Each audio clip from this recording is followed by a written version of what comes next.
मुझे पता है कि आप लोग को बहुत सारे क्वेश्चंस रहे होंगे कि मैंने पहला टाटा से क्यों ये कार लिया। फिर आप लोग को शायद ये भी पूछना है कि मैंने टोटल ऑन रोड प्राइस कितना दिया है इस गाड़ी का। तो इसको लेने से पहले मेरा जो मैंने एक्सप्लोर किया था वो था स्कॉर्पियो एन। तो मैंने पापा की बात सुनी और चले गए थे टाटा के शोरूम, और लेकिन मैंने सुपरनोवा कॉपर ही बुक किया था, यही कार बुक किया था।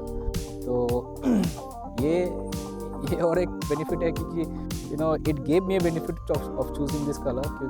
तो एको ड्राइव ने मेरे को जो इंडियन ओवरसीज बैंक से कनेक्ट करा, फाइनेंस मेरे को जो अवेल कराया, उसमें मेरे को अच्छा बेनिफिट मिला क्योंकि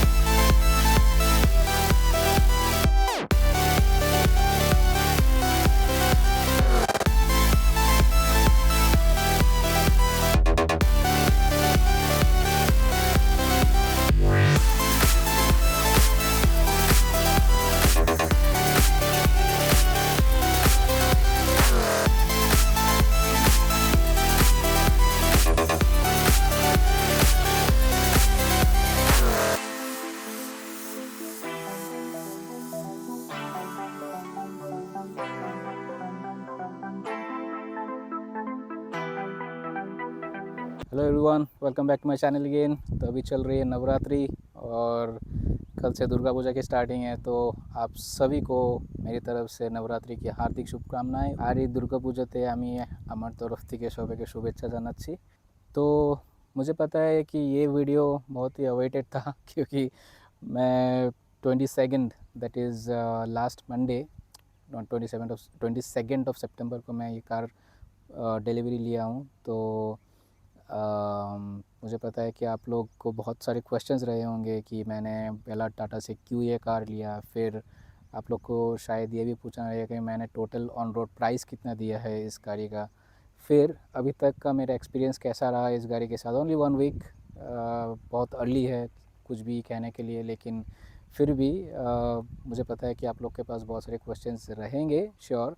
तो इसीलिए मैं ये वीडियो आप लोग के लिए बना रहा हूँ, तो कि आप लोग को थोड़ा सा क्लैरिटी मिल जाए कि मैंने ये कार परचेज़ क्यों किया था, इसके फिर पीछे डिसीशंस क्या थे, रिसर्च क्या था मेरा, राइट। तो चलिए स्टार्ट करते हैं इस वीडियो को। तो इसको लेने से पहले मेरा जो मैंने एक्सप्लोर किया था वो था स्कॉर्पियो एन। तो Mahindra Scorpio N was the first decision to go for. पहले मैं महिंद्रा के शोरूम पे गया था, तो बोलेरो नियो देखा था फर्स्ट। तो वो मेरे को ज़्यादा पसंद नहीं आया क्योंकि कुछ ज़्यादा ही बॉक्सी डिज़ाइन है, और उसके बाद उसका जो थर्ड रो सीट है ना वो स्ट्रेट नहीं है, एंगल्ड है। तो इसी की वजह से वो फर्स्ट रिजेक्ट हो चुका था हमारे लिस्ट से। उसके बाद मैं गया था स्कॉर्पियो एन। मतलब जिस दिन मैं बोलेरो न्यू देखने के लिए गया था उसी दिन स्कॉर्पियो एन भी देखा। तो स्कॉर्पियो एन देखने के बाद थोड़ा बहुत पसंद आ गया था मेरे को गाड़ी। ऑफ कोर्स फर्स्ट लुक बहुत ही अच्छा लगा मेरे को। और XCV 700 मैं लेना नहीं चाहता क्योंकि वो थोड़ा लग्जरी व्हीकल कैटेगरी में आ जाता है। मुझे थोड़ा सा रगेड, रफ़ और लग्जरी दोनों मिक्सचर चाहिए था, जो कि स्कॉर्पियो एन में है डेफिनेटली। लेकिन मैं उसके बारे में बात करूँगी कि मैंने स्कॉर्पियो एन क्यों कैंसिल किया था। तो इसको लेने से पहले मैं Scorpio N Z8 select variant select किया था एक्चुअली में। तो उसको सिलेक्ट करने का रीज़न ये था कि वो सबसे वैल्यू फॉर मनी वेरिएंट था, और मेरा बजट भी ऐसा ही था, 22 to 23 लाख का बजट था। और वो Scorpio N Z8 select variant बहुत ही सही बैठ रहा था। It was coming with mostly occupied features जो कि मेरे को चाहिए था, and that is why Scorpio N Z8 select ही मैं लेने वाला था। लेकिन वन इवनिंग में I was just sitting around, I did not had any thing to do. तो वो संडे मेरे पापा ने बोला चलो टाटा के शोरूम पे जाके सफारी भी देख के आते हैं एक बार। तो मैंने पापा की बात सुनी और चले गए थे टाटा की शोरूम। और सफारी देखने के बाद हम लोग को वो बहुत ज़्यादा पसंद आ गया था, specially because of third row seat जो था ना, उसमें स्पेस बहुत ज़्यादा था स्कॉर्पियो एन के कंपैरिजन पे। तो थर्ड रो सीट एक रीज़न था, और जो स्प्लिट होता है, you can just topple one side of the seat and you can use the other 50% of the seat for seating. तो वो एक रीज़न था। और उसके बाद जो डिज़ाइन था गाड़ी का, टाटा सफारी का, वो बहुत ही बेहतरीन लगा मेरे को। और जो सीटिंग कंफर्ट थी वो स्कॉर्पियन से बहुत ज़्यादा थी इसमें। कंपैरिजन करने के बाद मेरे को ये ज़्यादा कंफर्टेबल फील हुई और स्पेस भी मेरे को ज़्यादा लगा। ऑब्वियसली उसका जो इंटीरियर का डिज़ाइन था इस कार का, वो मेरे को बहुत ही पसंद आया। तो इसका जो वेरिएंट पहले आता था वो था एडवेंचर, प्योर एस एडवेंचर, उसके बाद अकम्प्लिश्ड, राइट। तो मैंने एडवेंचर मोड वेरिएंट ही बुक किया था एंड मंथ ऑफ जुलाई को मैंने बुक किया था। तो जुलाई को बुक करने के बाद ये तब अराउंड 23.95 का ऑन रोड आ रहा था बैंगलोर में। एक शोरूम तब 19 पॉइंट समथिंग था, 19 पॉइंट आई थिंक 95 या ऐसा कुछ था। तो आई बुकड इट, लेकिन मैंने सुपरनोवा कॉपर ही बुक किया था, यही कलर बुक किया था। तो ये और एक बेनिफिट है क्योंकि it gave me A benefit of choosing this colour, क्योंकि तब उनके पास मैं जब शोरूम गया था ना, तो उनके पास ब्लू भी अवेलेबल था, फिर ग्रे वाइट सारे अवेलेबल थे, रेडी फॉर डिलीवरी थे, लेकिन मुझे चाहिए था ये कलर। तो उसने शोरूम वालों ने बोला कि इसके लिए आपको वेट करना पड़ेगा। तो पहले मैं I went to different Tata Motors showroom, सबका नाम नहीं लेने वाला मैं यहाँ पे, लेकिन जितने भी शोरूम पे गया था मैं उनका जो कोटेशन मेरे को मिल रहा था वो थोड़ा सा डिफरेंट था। मतलब मैं कंपैरिजन कर रहा था एको ड्राइव से, तो एको ड्राइव पे मेरे को जो प्राइस मिल रहा था वो शोरूम वाले मेरे को दे नहीं पा रहे थे।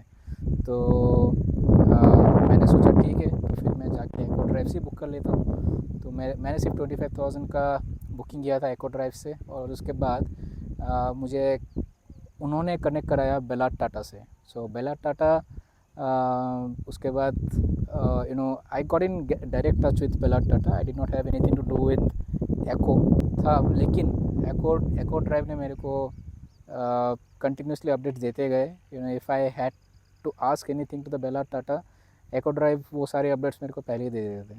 तो ये एक बेनिफिट है एको ड्राइव से बुक करने का। और डिस्काउंट्स भी मेरे को बहुत सारे मिले थे एको ड्राइव से, क्योंकि उनका इंश्योरेंस, मतलब शोरूम का जो इंश्योरेंस था वो मेरे को ऑलमोस्ट 1 लाख प्लस मिल रहा था कॉस्ट, लेकिन एको ड्राइव से जो मिला मेरे को इंश्योरेंस कॉस्ट मिला वो था 59,500, सो अराउंड 60,000 का कॉस्ट मिला मेरे को एको ड्राइव से। तो ये एक बेनिफिट मिला मेरे को एको ड्राइव से बुक करने का।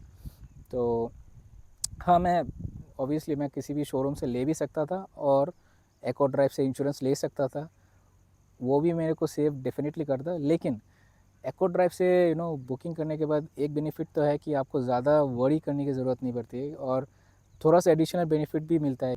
तो एको ड्राइव ने मेरे को जो इंडियन ओवरसीज़ बैंक से कनेक्ट करा के फाइनेंस मेरे को जो अवेल कराया, उसमें मेरे को अच्छा बेनिफिट मिला, क्योंकि 7.9% इंटरेस्ट जो है वो कोई भी आप प्राइवेट बैंक में जाएंगे तो आपको नहीं मिलेगा।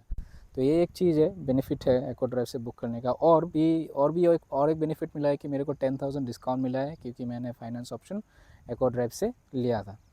तो ये एक बेनिफिट मिला। उसके बाद मैं जो ये कलर लिया हूँ ना, ये कलर के लिए मुझे वेट करना पड़ा है डेफिनेटली फॉर अराउंड 2.5 मंथ। लेकिन इसका एक बेनिफिट भी मिला है मेरे को, क्योंकि आप लोग को पता ही है कि ये जो अपडेट हुआ है एडवेंचर एक्स प्लस वेरिएंट मिला है मेरे को, तो उसके वजह से मेरे को एडास मिल गया है, फिर सनरूफ मिल गया है। ऑब्वियसली सनरूफ मेरे को उतना चाहिए नहीं था, लेकिन चलो मिल गया है। और जो फीचर्स इसमें एडिशन किए गए हैं वो सारे इंपॉर्टेंट फीचर्स है।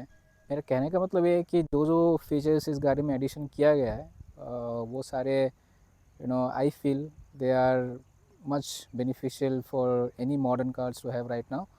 तो ये एक चीज़ है। और जो चीज़ें हटा दी गई है, जैसे कि कनेक्टेड DRS हटा दी गई है, फिर आपको पीछे का like the third row AC vent वो नहीं मिलता है, AC एडजस्टमेंट्स वो सब नहीं मिलता है। फिर कुछ चीज़ें जो हटा दी गई, लेकिन कुछ लोग मेरे को पूछ रहे थे कि थर्ड रो AC वेंट में के लिए कुछ प्रॉब्लम हो सकता है, क्योंकि वो अभी अवेलेबल नहीं हो रहा है इस वेरिएंट में। तो मैं एक चीज़ बताना चाहता हूँ कि मैं I was keeping the car eight 24 degree Celsius in auto mode. तो बैक साइड रो और फ्रंट साइड रो पूरा फ्रीज़ हो चुका है। आई वाज ड्राइविंग यस्टरडे, तो पूरा फ्रीज़ हो गया था। And even the third row passenger, मैंने टेस्ट ड्राइव के लिए टेस्ट राइड के लिए मैंने अपने पापा को बैठा दिया था लास्ट रो पे। तो पापा ने कंफर्म किया कि एसी का कुछ भी प्रॉब्लम्स नहीं है थर्ड रो में। तो जिसको भी ये डाउट है कि थर्ड रो के एसी इवेंट नहीं होने पर कुछ प्रॉब्लम आएगी क्या, तो मैं ये डेफिनेटली आपको बताना चाहता हूँ कि इसमें कुछ प्रॉब्लम नहीं है। आप बेझिझक ले सकते हैं, क्योंकि इसका जो एसी है ना बहुत ही स्ट्रॉन्ग है। Even I don't have to keep it below 24 degree, लेकिन ये पूरा चिल कर दे रहा है कैबिन को। और इसका राइड क्वालिटी के बारे में तो मैं क्या ही बताऊँ, बहुत ही ज़बरदस्त राइड क्वालिटी है। क्योंकि इसका जो टायर साइज़ है वो 18 इंच एलॉयस के साथ आता है। तो कोई भी बम्प्स, कोई भी लार्ज बम्प्स को अच्छी तरीके से सो कर लेता है। एंड और इन द हाईवेज ऑल्सो, मैं ज़्यादा ड्राइव नहीं किया हूँ हाईवे पे, तो उसके बारे में मैं और भी बता पाऊँगा जब मैं हाईवे में ज़्यादा ड्राइव करूँगा। लेकिन अभी फर्स्ट इम्प्रेशन बहुत ही अच्छा रहा है। मैं और एडास फंक्शनलिटी भी बहुत ही अच्छा है, लेवल 2 के साथ आता है इसमें। तो इसकी वजह से लेन की असिस्ट भी अच्छे से काम कर रहा है। ब्रेकिंग के बारे में तो मैं यही बताऊंगा कि इसका ब्रेक बाइट्स जो है, आप कोई भी फ्रेश गाड़ी ले लोगे ना, तो क्या होता है, ब्रेक बाइट्स बहुत ही ज़्यादा स्ट्रॉन्ग रहते हैं। तो आप थोड़ा सा ब्रेक करोगे तो कार इमीडिएटली रुक जाती है। तो वो इस गाड़ी में ऐसा है नहीं। थोड़ा सा कम लग सकता है आपको, लेकिन फिर भी जब भी आप ब्रेकिंग करोगे सफिशिएंट रहता है। मतलब इतनी मैसिव हैवी वेट गाड़ी को रोकने के लिए जितना भी ब्रेक बाइट्स इसमें है सफिशिएंट है। मतलब आपको इसकी कमी भी फील नहीं होगी। लेकिन अगर आप ऐसा सोच रहे कि मतलब ब्रेक को छूने से ही गाड़ी एकदम पूरा स्किड हो जाएगी, तो ऐसा नहीं है। और एक चीज़ है कि मैं जब इसको चला रहा था तो I kept the ADAS activated. तो मैं जिस तरह से पहली गाड़ी में चला था ना, तो कोई भी गाड़ी के पीछे एकदम बम्पर टू बम्पर जाके मैं थोड़ा सा हार्ड ब्रेकिंग करता था। तो लास्ट कल मैं जब निकला था तो मैं शायद ऐसे करने गया था, बट ये ऑटो ब्रेक हो गया था। तो थोड़ा स्किड हो गया, मैं डर गया। It was kind of a panic for me.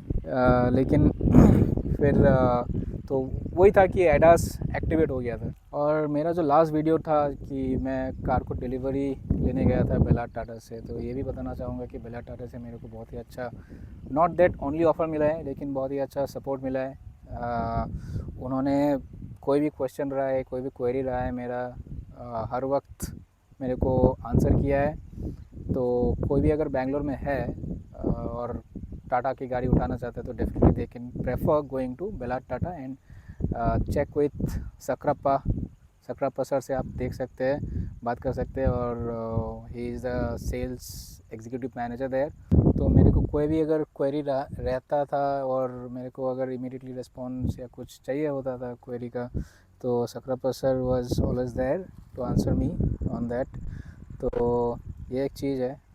और वही ये और एक बेनिफिट जो इस कार को, इस कलर को चूज़ करने का था, कि मेरे को ये वेट जो कराया गया है उसके वजह से मेरे को ये GST 2.0 का फ़ायदा मिल गया है। The previous price of this same variant was around 19.9 lakhs, जो आफ्टर GST एडजस्टमेंट्स मुझे पड़ा है 18.92।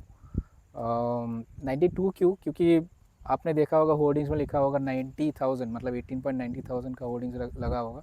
लेकिन 92,000 क्यों था? क्योंकि उनके पास अभी भी GST का सॉफ्टवेयर अपडेट हुआ ही नहीं है। मतलब GST को कैसे लगाना है उसका कोई सॉफ्टवेयर ही नहीं है उनके पास अभी तक। तो जो भी एडजस्टमेंट्स है ना, तो वो प्रेजेंट बिलिंग सिस्टम से किया गया है। तो आप अगर मैं अपना टैक्स इनवॉइस भी आपके पास इस वीडियो में लगा दूंगा, तो आप अगर उसको देखेंगे तो आपको पता चल जाएगा कि उसमें सेस को कम किया गया है, फिर टैक्स को एडजस्ट किया गया है। तो वो GST 40% वाला डायरेक्टली उसमें लिखा नहीं है। तो ये एक चीज़ है। तो 18.92,000, उसके बाद मेरे को जो डिस्काउंट्स मिले थे शोरूम से वो था अराउंड 17,000 का डिस्काउंट मिला मेरे को शोरूम से। तो टोटली मैंने जो ऑन रोड पेमेंट किया है ना इसका, तो वो था 23.20 लैक्स का अप्रोक्स था, राइट। तो प्री जीएसटी एडजस्टमेंट्स मेरे को ये 24 लैक्स का पड़ रहा था। तो अब अगर मार्जिन में अगर देखना चाहेंगे तो मेरे को शायद 1 लाख का डिफरेंस मिलना चाहिए था, लेकिन उतना मिला नहीं। और क्योंकि उसमें कुछ एडजस्टमेंट्स किए थे और मैंने कुछ एक्सेसरीज भी लगाए हैं, तो उसके वजह से वो प्राइस एडजस्टमेंट्स उसमें किया गया है। तो यही था। अगर आपको लगता है कि और भी मुझे डिटेल्स बताना चाहिए तो आप मेरे को कमेंट सेक्शन में ज़रूर बताएं, क्योंकि मैं तो अभी इस कार को और भी एक्सप्लोर कर रहा हूँ। मैं इस कार के लिए नया हूँ इसको ड्राइविंग को एंजॉय कर रहा हूँ। और ऑब्वियसली अगर कुछ प्रॉब्लम्स आएगा तो मैं आप लोग के साथ ज़रूर शेयर करूँगा। ऐसा नहीं है कि मैं इस कार को ओन करता हूँ तो इसके बारे में बुराई नहीं करूँगा। डेफिनेटली अगर कुछ बुरा होता है तो उसके लिए बुरा भी बोलूँगा, और अगर ये अच्छी मेरे को सर्विस देती है तो definitely I will talk all good about it. तो चलिए इस वीडियो को यहीं पे एंड करता हूँ और ज़्यादा लंबा नहीं बनाऊँगा डेफिनेटली। तो आई जस्ट होप दैट आपको इस वीडियो को देख के मज़ा आया होगा और आपको जितना भी इन्फॉर्मेशन चाहिए था वो मिल गया होगा। और या definitely if you have any questions please ask in the comment, तो मैं आपको बता पाऊँ। तो चलिए, take care, enjoy the Durga Puja, enjoy Navratri. चलिए टेक केयर, बाय, जय हिंद।